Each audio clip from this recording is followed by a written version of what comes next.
Hello दोस्तों, आपका एक बार फिर स्वागत है आपके अपने चैनल रेनबो रोशनी में, मेरे यानी इति सक्सेना के साथ।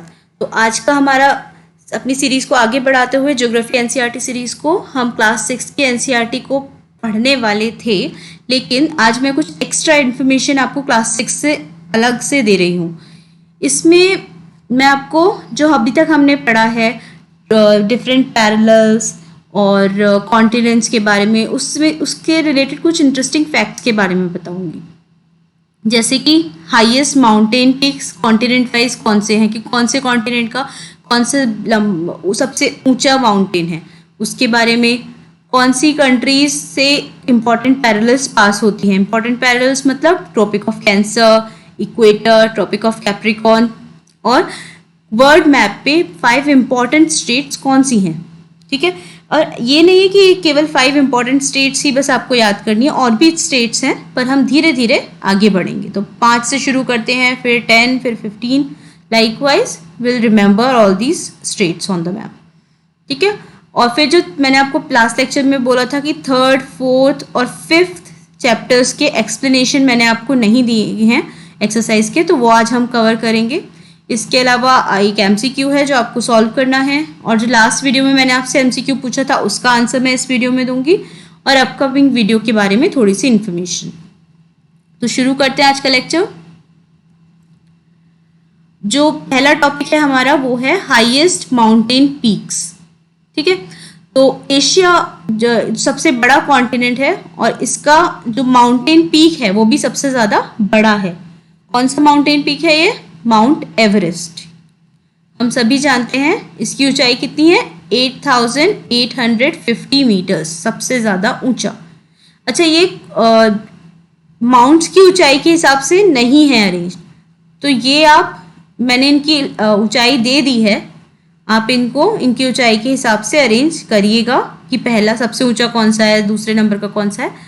अफ्रीका का जो सबसे ऊंचा माउंट है, सबसे ऊंचा पीक है, वो है माउंट किलिमंजारो। ठीक है, इसकी ऊंचाई है 5,895 मीटर, 5,895 मीटर्स। फिर है नॉर्थ अमेरिका। नॉर्थ अमेरिका का कौन सा है? माउंट मैकिनले, जिसका नाम अब क्या है? देनाली। इसे माउंट मैकिनले भी बोलते हैं और देनाली भी बोलते हैं। इसकी हाइट है 6,194 मीटर्स। ये अलास्का का पार्ट है। जब तक यूएस ने अलास्का को परचेस नहीं, को खरीदा नहीं था, बाय नहीं किया था, तब तक ये यूएस का पार्ट नहीं था। ठीक है, इसके बाद साउथ अमेरिका में है माउंट अकांकागुआ। इसकी हाइट है 6,962 मीटर्स।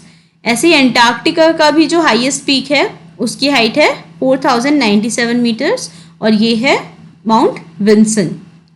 फिर है यूरोप में माउंट एल्ब्रस, जिसकी हाइट है 5,642 मीटर्स। ऑस्ट्रेलिया या ओशिनिया में माउंट कॉस्चुस्को। पर इसके अलावा मैं एक चीज़ बताना चाहूँगी कि ओशिनिया का हाईएस्ट पीक माउंट मॉसन को भी माना जाता है। रीज़न ये है, ये एक्चुअली कॉस्चुस्को से ज़्यादा ऊंचा है, लेकिन ऑफिशियली आपको बुक्स में हमेशा ये नाम मिलेगा, ना कि माउंट मॉसन। लेकिन जो रिसेंट डिस्कवरी हुई है वो ये बताया जा रहा है कि सबसे ऊंचा जो है वो माउंट मॉसन है, क्योंकि इसका रीज़न ये है कि ऑफिशियली कॉस्चुस्को ऑस्ट्रेलिया में आता है, लेकिन मॉसन ऑस्ट्रेलिया में नहीं आता। ठीक है, ये डिस्टेंस, इन दोनों के बीच में डिस्टेंस है, और ये ऑस्ट्रेलिया में नहीं आता, लेकिन ओशिनिया में आता है। तो इसलिए हमें मानना चाहिए कि हाईएस्ट मॉसन है, लेकिन सारी बुक्स में आपको ये मिलेगा। ठीक है, फिर उसके बाद ये सारे के सारे माउंटेन पीक्स देखिए। नॉर्थ अमेरिका का जैसे मैंने आपको बताया था कौन सा है? देनाली या फिर माउंट मैकिनले, ये अलास्का में है। ये जो पोर्शन है यूएस का, ये पूरा पोर्शन यूएस है। ठीक है, तो ये जो अलास्का वाला पोर्शन है यूएस का, यहाँ पे है माउंट देनाली या फिर मैकिनले, माउंट मैकिनले। इधर यूरोप में है एल्ब्रस, माउंट एल्ब्रस, जो कि रशिया का पार्ट है। ठीक है, ऐसे ही माउंट एवरेस्ट, ये नेपाल और चाइना का पार्ट है। फिर अफ्रीका, अफ्रीका का किलिमांजारो मांजारो, यहाँ पे एक तंजानिया कंट्री है, उसका पार्ट है। साउथ अमेरिका का अकांकागुआ, ये अर्जेंटीना का पार्ट है। फिर अंटार्कटिका का माउंट मैसिफ, ये बिल्कुल देखिए अंटार्कटिका के बिल्कुल कोस्ट की तरफ ही है, ठीक है, डीप अंटार्कटिका नहीं जाना पड़ेगा आपको, ये आगे आगे ही मिल जाता है, माउंट विंसन मैसिफ। फिर ऑस्ट्रेलिया का कॉस्टस्को, जो आपने देखा कि यहाँ पर है, ठीक है, यहाँ पे आसपास क्या आता है, सिडनी और ये वाली जो जगह है ये इस कोस्ट पे मिलता है। ओके, तो अब जो मैंने आपको बोला था कि इंपॉर्टेंट पैरेलल्स और कौन सी कंट्रीज से पास होती हैं, सबसे पहला पैरेलल जो हम डिस्कस करेंगे वो है ट्रॉपिक ऑफ कैंसर। ये 16 कंट्रीज से पास होता है, 3 कॉन्टिनेंट से पास होता है और 6 water bodies tropic of cancer के बीच में आती हैं। ट्रॉपिक ऑफ कैंसर कौन सी कंट्री से पास होता है, ये क्वेश्चन बहुत इंपॉर्टेंट है और बहुत सारे कॉम्पिटिटिव एग्जाम्स में इसे पूछा जाता है। तो अगर हम कॉन्टिनेंट वाइज देखें तो नॉर्थ अमेरिका में मैक्सिको और बहामास, यही दोनों। बहामास जो है ये आइलैंड्स सारे काफ़ी सारे आइलैंड्स वगैरह से मिलके बना है, और मैक्सिको तो आपको पता ही है नॉर्थ अमेरिका का जो सबसे नीचे जो कंट्री है वो है मैक्सिको। फिर अफ्रीका में Niger, Algeria, Mauritania, Egypt, Libya, Mali and western Sahara. मैं जो इसे याद रखती थी नॉर्दर्न अफ्रीका की एक 4 कंट्रीज तो ऐसे याद रख सकते हो आप, MALE, that is male. Okay, mail word अगर आप याद रखोगे तो ये 4 कंट्रीज याद हो जाएंगी आपको। कौन सी है ये, माली, अल्जीरिया, लीबिया एंड इजिप्ट। उसके अलावा नाइजर, मॉरिशियाना और वेस्टर्न सहारा आपको याद रखना है। तो कितनी कंट्री बची, 1 2 3, तो M N एंड W, जैसे MNC होता है मल्टीनेशनल कंपनी, वैसे ही आपको याद करना है MNW, ठीक है, C को रिप्लेस कर देना है W से। तो एक तो आप मेल याद कर लो और दूसरा आप याद कर लो MNW। तो इससे क्या होगा, जो MNCs होती हैं वो ऑल ओवर द वर्ल्ड होती हैं, इसलिए MNW। जैसे भी जिस भी तरीके से आप इन्हें याद रख सकते हो। तो अफ्रीका की कितनी कंट्री हो गई, 7 कंट्रीज। फिर अफ्रीका के बाद जब हम एशिया में आएंगे तो यहाँ काफ़ी सारी कंट्रीज दिखती हैं। यहाँ पे Myanmar, Oman, Bangladesh, India, Saudi Arabia, China and UAE। तो ये सारी की सारी कंट्रीज। इसके अलावा ताइवान को भी कई लोग मानते हैं। अगर आप ताइवान को एक सेपरेट कंट्री ले रहे हैं तो यहाँ पे 16 की जगह हो जाएंगी 17 कंट्रीज, अदरवाइज 16 कंट्रीज, क्योंकि I am considering Taiwan as a part of China, ठीक है। फिर वाटर बॉडीज, इंडियन ओशन पे से गुजरती है, अटलांटिक ओशन पे से गुजरती है tropic of cancer, Pacific Ocean से गुजरती है, ताइवान स्ट्रेट से गुजरती है, रेड सी से गुजरती है और गल्फ ऑफ मैक्सिको से गुजरती है। तो ये सारी अगर आप याद रखोगे तो अच्छा है। स्ट्रेट आपको याद होगा, मैंने आपको लास्ट लेक्चर में बताया था कि जो एक नैरो वाटर बॉडी होती है जो लार्ज वाटर बॉडी को कनेक्ट करे, एक लार्ज वाटर बॉडी और दूसरी लार्ज वाटर बॉडी, इन दोनों को कनेक्ट करती हुई जो एक नैरो पैसेज ऑफ वाटर होता है, नैरो चैनल ऑफ वाटर होता है, इसे क्या कहते हैं, स्ट्रेट।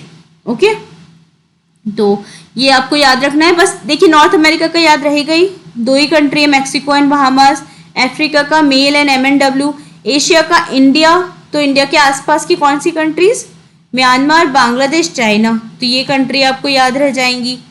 फिर इसके बाद सेंट्रल जो मिडिल ईस्ट है उसमें Oman, Saudi Arabia and UAE, ये तीनों कंट्री। तो इस तरीके से आपको 4 कंट्री हमारे आसपास की याद रहेंगी, Bangladesh, Myanmar, India and China, और 3 कंट्री वेस्ट इसकी मिडिल ईस्ट की याद रखनी है। ओके, तो ये देखिए शायद ज़्यादा क्लियर ना हो, ये है हमारी ट्रॉपिक ऑफ कैंसर। एक सेकेंड, ये है हमारी tropic of cancer. Tropic of cancer कहाँ से जा रही है, मैक्सिको, और यहाँ पे जो आइलैंड्स हैं ये है बहामास। फिर ऊपर की तरफ यहाँ पे है वेस्टर्न सहारा, नीचे की तरफ है मॉरिशियाना। जो मैंने आपको मेल याद करने को कहा था वो क्या था, माली, अल्जीरिया, लीबिया एंड इजिप्ट, ये लाइन से ही आएंगी। वेस्ट टू ईस्ट अगर आप जाओगे तो ये मेल लाइन से आएगा, ठीक है। फिर उसके बाद नाइजर, ठीक है, केवल नाइजर बच रही तो ये आप याद कर लोगे। फिर उसके बाद Saudi Arabia, Oman and UAE, ये तीनों इस सेक्शन से आ जाएंगे, पेनिनसुला से। फिर उसके बाद इंडिया, बांग्लादेश, चाइना, म्यांमार। तो आई होप आपको ट्रॉपिक ऑफ कैंसर याद रहेगा इस डिस्कशन के बाद कि कहाँ कहाँ कौन सी कंट्रीज से होकर गुजरता है। हम अगले जो मैं आपको इन सब के बारे में नेक्स्ट एडिशनल इन्फॉर्मेशन दूंगी उसमें मैं आपको बताऊंगी कि इंडिया की कौन कौन सी स्टेट से होकर ट्रॉपिक ऑफ कैंसर गुजरती है। ये भी आपको ध्यान रखना बहुत जरूरी है क्योंकि ये भी कॉम्पिटिटिव एग्जाम से बहुत ज्यादा पूछा जाता है। अगला है इक्वेटर। इक्वेटर कहाँ से होकर गुजरता है? इक्वेटर 13 कंट्रीज से होकर गुजरता है। अगर मैं साउथ अमेरिका में बात करूं तो इक्वाडोर, कोलंबिया और ब्राजील, इन तीनों कंट्रीज के नाम आपको ध्यान रखने हैं। फिर अफ्रीका में थोड़ी ज्यादा कंट्रीज में से गुजरता है। एक तो आइलैंड है साओ टोम एंड प्रिंसिपे, इसमें से गुजरता है। फिर गबन, Congo, DRC that is democratic Republic of Congo. Congo and DRC दो अलग अलग कंट्री हैं, पहले एक थी लेकिन बाद में ये सेपरेट हो गई। एक कॉन्गो है और एक डेमोक्रेटिक रिपब्लिक ऑफ कॉन्गो है। फिर उगांडा, केन्या, सोमालिया, ठीक है। फिर एशिया में मालदीव्स एंड इंडोनेशिया और ओशियाना में किरिबाती। किरिबाती भी आइलैंड ग्रुप है। अब ये देखिए मैप पे इसमें दिखाया हुआ है, जो ये नीचे का पोर्शन है ये क्या है, इक्वाडोर। ये ऊपर वाला क्या है, कोलंबिया। ये रहा ब्राजील। फिर उसके बाद ये छोटा सा यहाँ पे है Sao Tomé and Principe island, okay. फिर उसके बाद यहाँ पे ये जो फोर्थ है ये है गबन। गबन के पास फिफ्थ ये वाला जो है ये है कॉन्गो। ये बीच में जो बड़ा सा है ये है डेमोक्रेटिक रिपब्लिक ऑफ कॉन्गो। फिर आता है छोटा सा उगांडा। फिर उगांडा के बाद यहाँ पे आता है क्या, एथ इज केन्या। केन्या के बाद यहाँ पर आएगा क्या, सोमालिया। फिर यहाँ पे आपका मालदीव्स आ गया। फिर ये जो पूरा ग्रुप है ये है इंडोनेशिया और फिर यहाँ पे है किरिबाती, ठीक है। तो ये आपको समझना है कि ट्रॉपिक ऑफ कैंसर कहाँ से जा रही है, कौन कौन से कॉन्टिनेंट से जा रही है, मैंने आपको बताया था। कौन कौन सी कंट्री से जा रही है ये मैं आपको बता रही हूँ, ठीक है। अब इक्वेटर कहाँ से जा रहा है, tropic of capricorn. Tropic of capricorn कहाँ, साउथ अमेरिका में अर्जेंटीना से जाती है, ब्राजील से जाती है, पैराग्वे से जाती है और चिली से जाती है। इधर यहाँ पे ध्यान दीजिए कि ब्राजील का जो एरिया है वो काफी बड़ा है, तो यहाँ से इक्वेटर भी जाता है और ट्रॉपिक ऑफ कैप्रिकॉर्न भी जाती है, ठीक है। दोनों ब्राजील से पास होते हैं, ओके। लेकिन ट्रॉपिक ऑफ कैंसर अगर हम यहाँ देखें तो ये मोस्टली तो ये इससे ब्राजील नहीं छुपाता, इतना भी बड़ा ब्राजील नहीं है, ठीक है।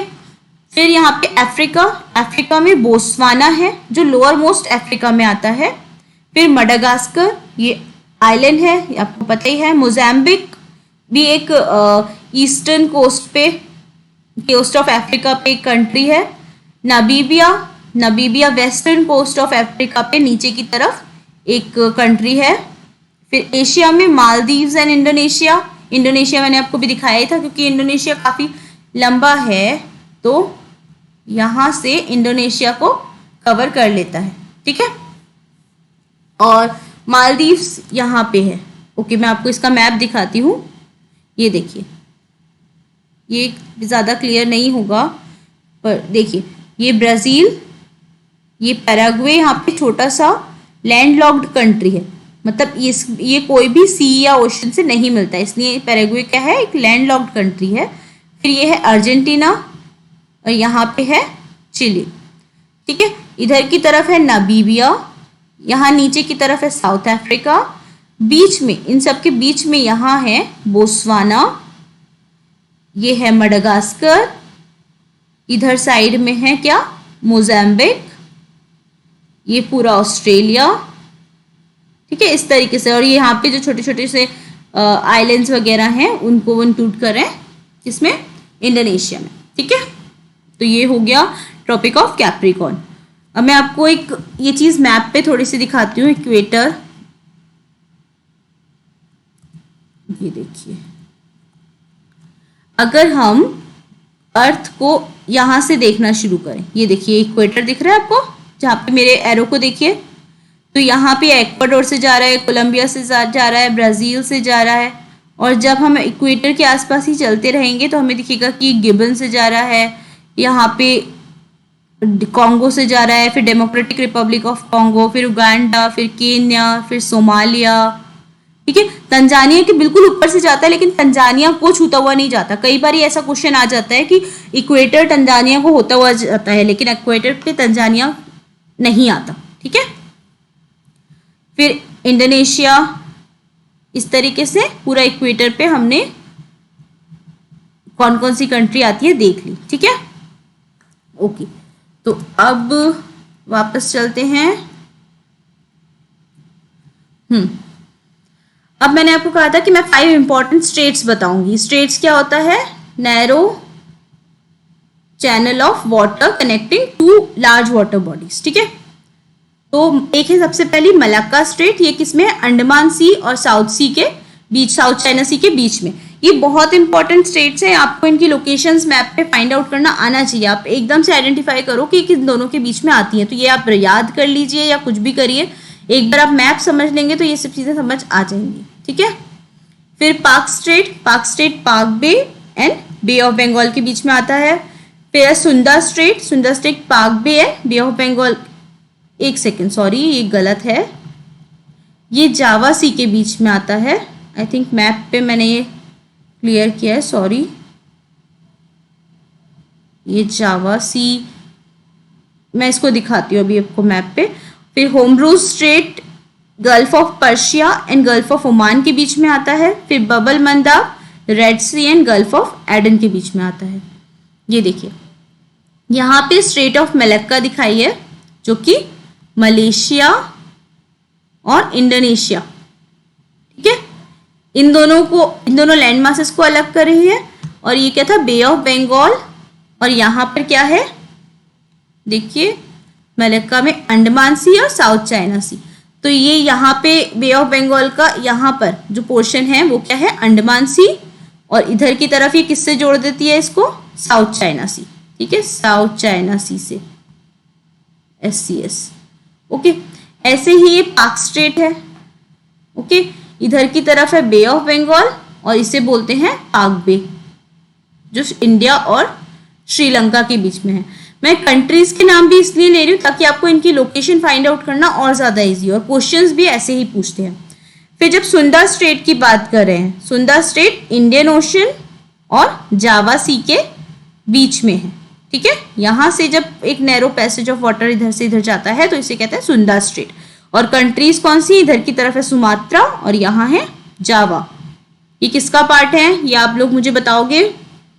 फिर है स्ट्रेट ऑफ होमरूज, ये भी बहुत इंपॉर्टेंट है। स्ट्रेट ऑफ होमरूज ये पर्शियन गल्फ और गल्फ ऑफ ओमान, इसे गल्फ ऑफ ओमान क्यों कहते हैं, क्योंकि यहाँ पे ओमान कंट्री है, तो ओमान के कंट्री के आसपास जो ये है वो गल्फ ऑफ ओमान है। ओके, अब आपको लग रहा होगा कि ये UAE और ईरान के बीच में है, पर नहीं, ये जो टॉप मोस्ट पोर्शन है ना इसका, ये ओमान है, ये भी ओमान का है, तो ये ईरान और ओमान के बीच में है।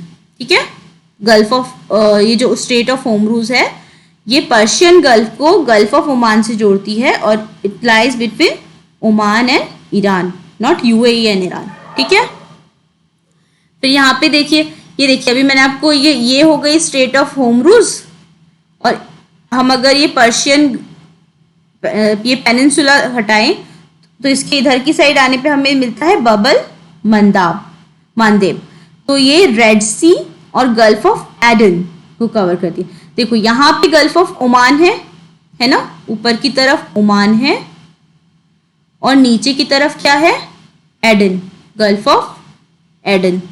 ठीक है, गल्फ ऑफ एडन के पास है बबल मंदाब और स्ट्रेट ऑफ होमरूज के पास है गल्फ ऑफ ओमान, तो पर्शियन गल्फ, रेड सी, इनकी लोकेशन आप ज़रूर ध्यान रखिए कि ये क्या क्या है, क्योंकि ये बहुत ज़्यादा पूछा जाता है। और ये यमन एक तरफ कंट्री हो गई और दूसरी तरफ ये कंट्री कौन सी है, जिबूटी। ठीक है, तो ये आपको ध्यान रखना है कि बबल बंदाब कौन सी कंट्रीज के बीच में है। फिर है एक्सरसाइज शुरू करनी थी हमें इस चैप्टर्स की। तो थर्ड चैप्टर में जो पहला क्वेश्चन है, what is the angle of inclination of earth axis with its orbital plane. अब देखो ये ऑर्बिटल प्लेन की बात करें, ऑर्बिटल प्लेन से कितना एंगल है, अगर ये अर्थ है और ये अगर सीधा होता तो ऐसा होता, लेकिन अर्थ कैसी है, टेढ़ी, तो ये बड़ा वाला एंगल इसके साथ बन रहा है प्लेन के साथ, मतलब 66.5 डिग्री। तो ये हो गया angle of inclination with orbital plane. Define rotation and revolution, ये मैंने बताया था। When earth rotates on its own axis it's called rotation. When earth completes a circle or round around sun, then it is called revolution. What is a leap year? ये भी मैंने आपको last slide में बहुत अच्छे से explain किया है। आई डोंट थिंक ये पढ़ने की ज़रूरत है, बिकॉज एवरी ईयर हमारे पास अर्थ जब सन का चक्कर लगाती है तो कितने दिन में लगाती है, 365 डेज प्लस 6 ईयर्स। तो ये जो 6 ईयर्स हैं, एवरी 4th ईयर क्या बन जाते हैं, फुल डे, मतलब 24 आवर्स। और ये 6 आवर्स जब 24 आवर्स बन जाते हैं तो हम इन्हें एक डे असाइन कर देते हैं, दैट इज 29 फरवरी, जो कि लीप ईयर कहलाता है जब ये 29 फरवरी इंक्लूड होता है। तो फिर differentiate between summer and winter solstice, ये आप कर सकते हो। समर सॉल्स्टिस होगा, कब होगा समर सॉल्स्टिस, 21 जून को, और विंटर सॉल्स्टिस कब होगा, 22 दिसंबर को। विंटर सॉल्स्टिस होगा तो रात लंबी होगी, और समर सॉल्स्टिस होगा तो रात छोटी होगी। विंटर सॉल्स्टिस होगा तो सदर्न हेमिस्फीयर पर हीट रेज ज़्यादा पड़ेंगी, और जब समर सॉल्स्टिस होगा तब नॉर्दर्न हेमिस्फीयर पर हीट रेज ज़्यादा पड़ेंगी। वो मैंने आपको डायग्राम से एक्सप्लेन किया था लास्ट उसमें, तो ये आपको पता होगा। What is equinox, equinox when day length of day and night is equal. ठीक है, जब दिन और रात की लंबाई बराबर होती है तो इसको क्या बोलते हैं, इक्विनॉक्स। कौन कौन सी डेट्स को आता है ये आप मुझे बताओगे कमेंट्स में। ठीक है, why does southern hemisphere experience winter and summer solstice in different times than that of northern hemisphere.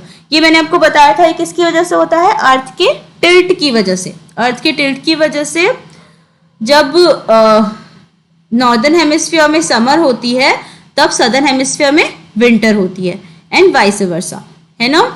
ये क्यों होता है, क्योंकि अर्थ टिल्टेड है। तो जब अर्थ दिसंबर में नॉर्दर्न हेमिस्फीयर पर ज़्यादा सनरेज नहीं पड़ पाती, इसलिए यहाँ विंटर होती है, जबकि सदर्न हेमिस्फीयर में ज़्यादा सनरेज पड़ पाती हैं, इसलिए यहाँ समर होती है। Why do poles experience about 6 months day and 6 months night. जो पोल्स होते हैं, जो अर्थ के पोल हैं, उसमें 6 महीने पूरी रोशनी रहती है, अंधेरा नहीं होता, और 6 महीने पूरी रात रहती है। ऐसा क्यों होता है, देखो इसका रीज़न भी अर्थ का टिल्ट ही है।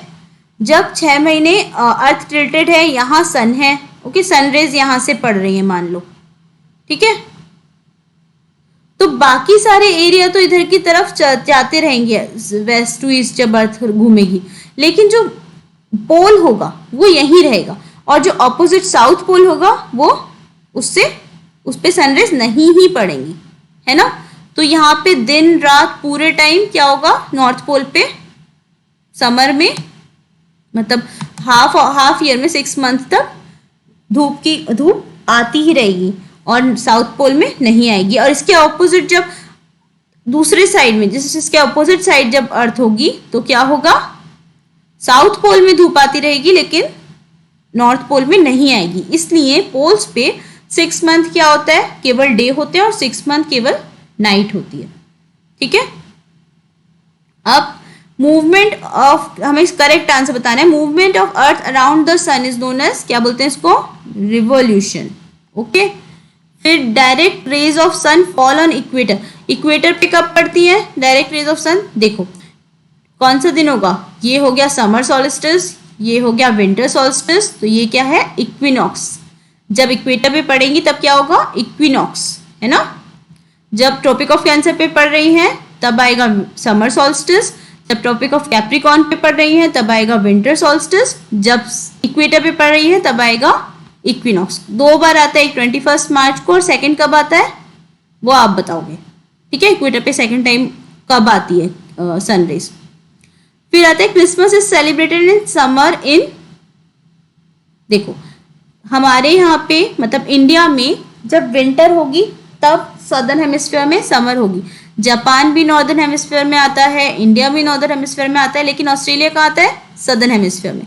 तो यहाँ पर करेक्ट आंसर क्या हुआ, ऑस्ट्रेलिया। हमारे यहाँ पे अगर विंटर में क्रिसमस सेलिब्रेट किया जाता है 25 दिसंबर को, तो उस टाइम ऑस्ट्रेलिया में क्या होगी, समर, ठीक है। 25 दिसंबर को ऑस्ट्रेलिया में समर होती है, इसलिए ऑस्ट्रेलिया में क्रिसमस समर में सेलिब्रेट होता है, विंटर में नहीं, ठीक है। Cycles of the season is caused due to, seasons किसकी वजह से होती है, ये रिवॉल्यूशन की वजह से होता है, रोटेशन की वजह से नहीं होता। रोटेशन किसकी वजह से, रोटेशन की वजह से क्या होता है, day and night. A leap year has dash number of days, कितने डेज होते हैं, 366 डेज। फिर डेली मोशन ऑफ अर्थ जो होता है उसे क्या बोलते हैं, daily motion of earth is because of earth rotation, जो कि होता है 24 आवर्स का। फिर earth travels around the sun in elliptical orbit, है ना, मैंने बताया था इसकी शेप एलिप्टिकल होती है, एक सर्कुलर ऑर्बिट नहीं होता, ये एलिप्टिकल ऑर्बिट होता है, ये हो गया। फिर sun rays fall vertically on tropic of 21 June, मतलब कि क्या है, ये समर की बात करें, गर्मियों के दिन, तो कौन सी कहाँ पे पड़ेंगी सनरेज, ट्रॉपिक ऑफ कैंसर पे, ठीक है, ट्रॉपिक ऑफ कैंसर पे। फिर नेक्स्ट है डेज आर शॉर्टर ड्यूरिंग, कब छोटे होते हैं दिन, सर्दियों में, मतलब विंटर सीजन, ठीक है। विंटर में क्या होते हैं, दिन छोटे होते हैं लेकिन रातें लंबी होती हैं, ठीक है, ओके। अब नेक्स्ट है चैप्टर 4 की exercise, what are the 3 components of map. ये मैंने आपको बताया था, स्केल मतलब कि डिस्टेंस, दूसरा डायरेक्शन और तीसरा सिंबल। फिर what are the 4 cardinal directions, ये भी बताए थे, नॉर्थ साउथ ईस्ट वेस्ट, और उसके बाद 4 कार्डिनल डायरेक्शन कौन से बनते हैं, ये आप, मैं नहीं बताऊंगी, आप मुझे बताओगे, ठीक है, ये मैंने एक्सप्लेन किया था लास्ट लेक्चर में। फिर what do you mean by term scale of the map, ये भी एक्सप्लेन किया है, actual distance on earth divided by the distance on map, मतलब अगर 10,000 किलोमीटर्स लैंड पे है तो आप मैप पे उसे 1 सेंटीमीटर से दिखा रहे हो, तो ये क्या है, उस स्केल, मैप की scale. How are maps more helpful than globe, ये भी मैंने आपको बताया था, ग्लोब को कैरी करने में दिक्कत होती है जबकि मैप्स को इजीली कैरी किया जा सकता है in the form of Atlas, maps more detailed होते हैं। Distinguish between a map and a plan, land में स्केल की जरूरत नहीं होती और इसमें लेंथ एंड ब्रेथ और वेरियस पैरामीटर्स होते हैं, जबकि मैप में क्या होता है, स्केल यूज करते हैं और अप्रोप्रिएट ड्राइंग बनाई जाती है जो कि एग्जैक्टली मैच करे, ठीक है। विच मैप प्रोवाइड्स डिटेल्ड इंफॉर्मेशन, विच मैप प्रोवाइड्स डिटेल्ड इंफॉर्मेशन, कौन सी मैप्स डिटेल्ड इंफॉर्मेशन देते हैं, जो कि किसी पर्टिकुलर सब्जेक्ट स्पेसिफिक मैप होते हैं, है ना, ये बताए थे मैंने आपको। How do symbols help in reading map, symbols से हमें हर जगह लंबे लंबे कैरेक्टर्स नहीं लिखने पड़ते, लंबे लंबे सेंटेंसेस नहीं लिखने पड़ते। अगर हमें पोस्ट ऑफिस बनाना है तो हम पोस्ट ऑफिस का केवल एक सिंबल बना सकते हैं, ठीक है, जो भी जैसा भी सिंबल था, और या फिर हॉस्पिटल का सिंबल बना दिया, है ना, जो मैंने आपको लास्ट लेक्चर में सिंबल्स बताए थे। तो ये इजी कर देते हैं मैप्स को, क्योंकि उसकी लैंग्वेज नहीं होती, आपको किसी जगह पे जाके वहाँ की लैंग्वेज सीखने की ज़रूरत नहीं है, अगर आप मैप्स पढ़ पा रहे हो तो आप समझ जाओगे डायरेक्शंस, ठीक है।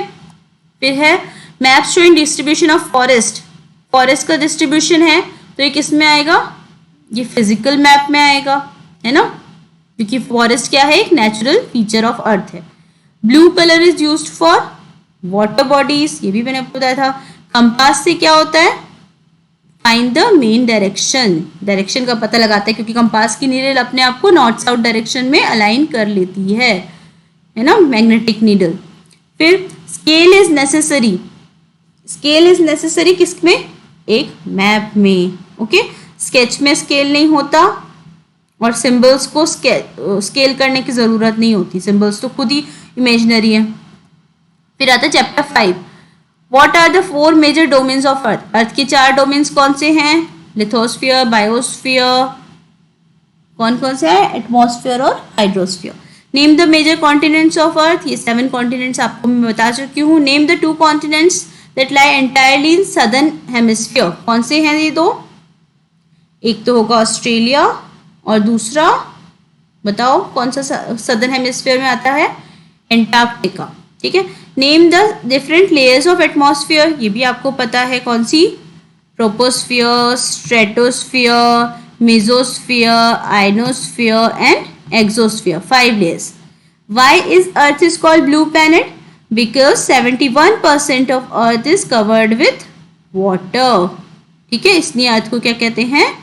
ब्लू प्लैनेट, कि 71% क्या है? वाटर है। Why is northern hemisphere called land hemisphere? Northern hemisphere को लैंड हेमिस्फीयर इसलिए कहते हैं क्योंकि अर्थ का major land portion northern hemisphere में आता है। लैंड मास ज़्यादा से ज़्यादा कॉन्सेंट्रेट किस में है? नॉर्दर्न हेमिस्फीयर में। और इसीलिए सीजन्स भी हम किसके बेसिस पे डिवाइड करते हैं? नॉर्दर्न हेमिस्फीयर के बेसिस पे। मैंने आपको लास्ट लेक्चर में ये बताया था। Why is biosphere important for living organism?